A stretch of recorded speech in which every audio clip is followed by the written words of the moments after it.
રુદ્રગઢની 1998માં સ્થાપના કરવામાં આવી અને એનો માત્ર ને માત્ર ધ્યેય ધર્મ તરફ લોકોને વાળવા અને સત્ય તરફ વાળવા.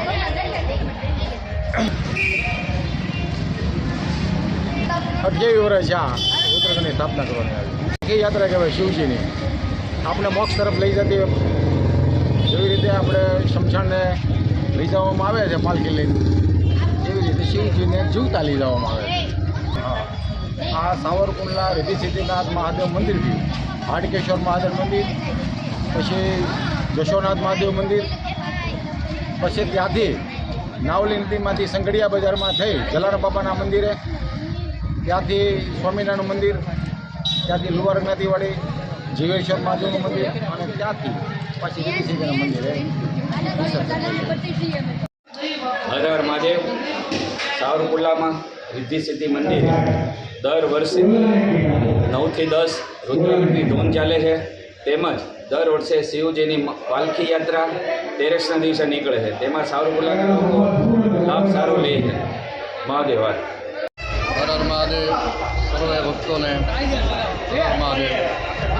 શ્રાવણમાં પવિત્ર માસ આપણો આ ભોળાનાથની આરાધના કરવાનું. એની અંદર સાવરકુંડલાની અંદર વર્ષોથી રુદ્રગણ દ્વારા જે આ શિવધૂનનું આયોજન થાય છે એની અંદર ભવ્ય આ શિવરાત્રિના દિવસે આપણે પાલખી યાત્રા કાઢીએ, જેની અંદર બહોળી સંખ્યાની અંદર આપણા બધા જે શિવભક્તો અને રુદ્રગણના જે સભ્યો જેના દ્વારા ભવ્યાથી ભવ્ય શિવયાત્રા થાય છે. શિવજીની પાલખી યાત્રાની અંદર ગામજનો બધા એકત્રિત થઈ ભવ્ય શોભાયાત્રા તરીકે અને શિવજીના નગરની યાત્રા કરાવી અને ધન્યતા અનુભવે છે. સર્વે ભક્તોને હર હર મહાદેવ. દેવસંગમાં સાવરકુંડલાના નાવલી નદીએ બિરાજતા રિદ્ધિ સિદ્ધિનાથ મહાદેવમાં રુદ્રગણ દ્વારા છેલ્લા 28 વર્ષથી દર શ્રાવણ માસમાં 1 મહિના માટે રાત્રે 9 થી 10 શિવધૂનનું આયોજન કરવામાં આવે છે.